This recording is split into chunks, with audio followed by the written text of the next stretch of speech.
Welcome back to clean news Rajasthan की 10 फटाफट बड़ी खबरों में आपका स्वागत है। इससे पहले आप न्यूज को कहां से देख रहे हैं हमें कमेंट्स में बताना बिल्कुल न भूलें। साथ ही वीडियो को लाइक और चैनल को सब्सक्राइब भी करें।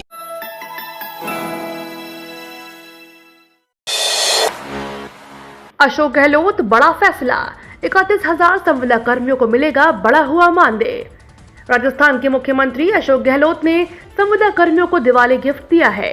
प्रदेश में अब संविदा कर्मियों को सरकार की ओर से निर्धारित बढ़ा हुआ मानदेय मिलेगा। सरकार ने Rajasthan contractual hiring to civil post rule 2022 लागू कर दिया है। इसके तहत अब संविदा कर्मी को 10,400 रुपए निर्धारित मानदेय मिलेगा। साथ ही पदनाम भी परिवर्तित किए गए हैं। शिक्षा मंत्री बीडी कल्ला की अध्यक्षता में बनी बैठक सब कमेटी ने आदेश जारी कर दिए हैं।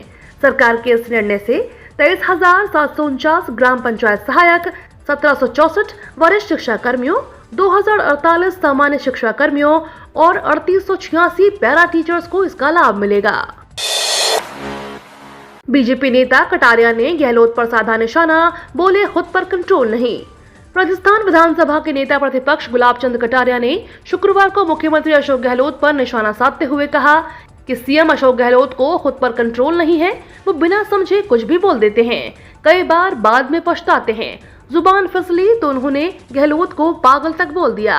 उदयपुर में उदयपुर संभाग की मीटिंग में भाग लेने से पहले मीडिया से बातचीत करते हुए कटारिया ने कहा कि गहलोत पे अपने ही पूर्व उप मुख्यमंत्री सचिन पायलट के लिए जिस तरह नकारा, निकम्मा कहकर संबोधित किया, वो अनुचित थे। जब सब लोगों ने उनके बयान की निंदा की तो चुप होकर बैठ गए। अशोक गहलोत का कोटा को दिवाली गिफ्ट, 643 करोड़ की लागत से 21 विकास कार्यों का किया लोकार्पण। राजस्थान के मुख्यमंत्री अशोक गहलोत ने कल कोचिंग सिटी कोटा में 643 करोड़ रुपए की लागत से हुए 21 विकास कार्यों का लोकार्पण किया। मुख्यमंत्री निवास से वीडियो कॉन्फ्रेंसिंग के जरिए दीपावली से पूर्व कोटा निवासियों को ऐतिहासिक उपहार भेंट किया। समारोह को संबोधित करते हुए कहा कि कोटा में विकास के एक नए युग की शुरुआत हुई है। नगर विकास न्यास कोटा ने अपने वित्तीय प्रबंधन व शहरी विकास के रूप में पूरे देश के सामने एक सशक्त मिसाल पेश की है। आज शहर को जो अनुपम स्वरूप निखर कर आया है वह ऐतिहासिक और अतुलनीय है। इस मौके पर सीएम गहलोत ने कहा कि कोटा में एयरपोर्ट का जनता से वादा किया है, वह लोकसभा अध्यक्ष ओम बिरला से बात करेंगे।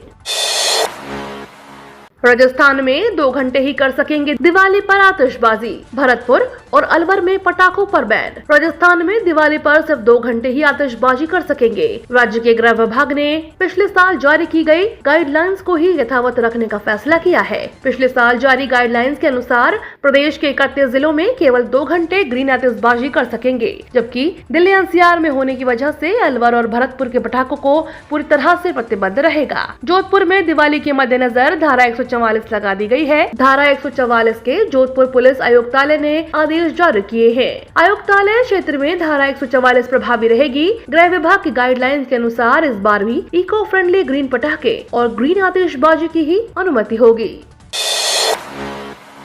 दिवाली पर पीएम मोदी देश को दे रहे हैं बेशकीमती तोहफा। गौरीकुंड से केदारनाथ रोपवे की लंबाई 9.7 किलोमीटर है। इसके लिए पीएम मोदी ने 1567 करोड़ का बजट दिया है। इस रोपवे के बनने से केदारनाथ की कठिन यात्रा बेहद आसान हो जाएगी। अभी 6 से 7 घंटे में पूरी होने वाली 16 किलोमीटर की पैदल यात्रा अब रोपवे के जरिए आधे घंटे में पूरी हो जाएगी। साथ ही दुर्घटना की संभावनाएं भी कम हो जाएंगी। इसी तरह गोविंद घाट से हेमकुंड रोपवे, इस रोपवे की कुल लंबाई 12.5 किलोमीटर है। ये रोपवे 1163 करोड़ की लागत से बनकर तैयार होगा। अभी गोविंद घाट से हेमकुंड साहिब की दूरी तय करने में 36 घंटे लगते हैं, जो रोपवे की मदद से महज 45 मिनट में पूरी हो जाएगी। इस रोपवे के बनने से हेमकुंड साहिब आने वाले सिख श्रद्धालुओं के साथ ही स्थानीय निवासियों को भी बड़ी राहत मिलेगी। बेहद कठिन सफर आसान हो जाएगा। खान विभाग ने भरा भारत सरकार का खजाना, अब तक 3420 करोड़ का राजस्व किया अर्जित। राज्य का माइंस विभाग सरकार का खजाना भर रहा है। इस साल 18 अक्टूबर तक विभाग ने 3420 करोड़ रुपए का राजस्व अर्जित किया है, जो गत वर्ष की इसी अवधि की तुलना में 463 करोड़ रुपए से भी अधिक है। वहीं विभागीय बकाया और ब्याज माफी की एमनेस्टी योजना 2022 में 141 प्रकरणों में 21 करोड़ 85 लाख रुपए की वसूली की गई है। एसीएस माइंस ने खनिज विभाग में जीरो रिमाइंडर सिस्टम विकसित करने के निर्देश दिए हैं।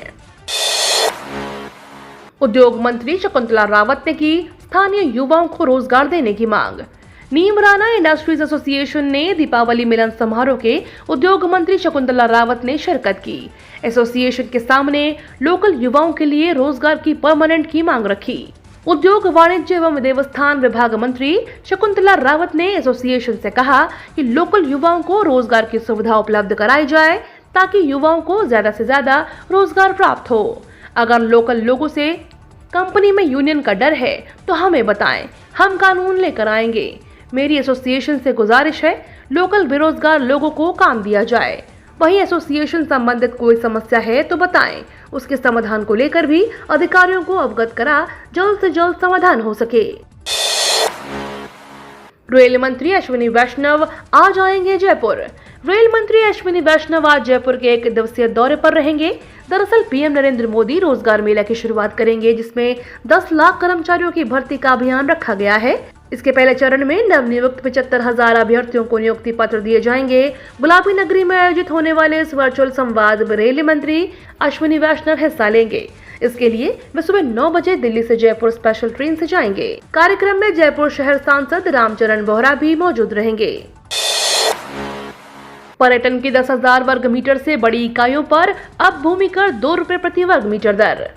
मुख्यमंत्री अशोक गहलोत ने पर्यटन विभाग को उद्योग के रूप में मान्यता देने के बाद पर्यटन के उपयोग में ली जा रही भूमि पर भूमि कर में भी छूट देने का निर्णय लिया है। इस निर्णय के बाद पर्यटन के लिए उपयोग में ली जा रही भूमि को वाणिज्यिक के स्थान पर औद्योगिक मानते हुए भूमि कर की दर तय होगी। सीएम गहलोत ने वर्ष 2022-23 के बजट में पर्यटन क्षेत्र को पूरी तरह से उद्योग का दर्जा देने की घोषणा की थी। पर्यटन को उद्योग का दर्जा मिलने के बाद अब 10,000 वर्ग मीटर से ऊपर की पर्यटन इकाइयों को 3 रुपए प्रति वर्ग मीटर के स्थान पर 2 रुपए प्रति वर्ग मीटर भूमि कर के रूप में देय होगा। चीनी सीमा पर बने भारत के आखिरी गांव में पीएम नरेंद्र मोदी ने की देशवासियों से अपील।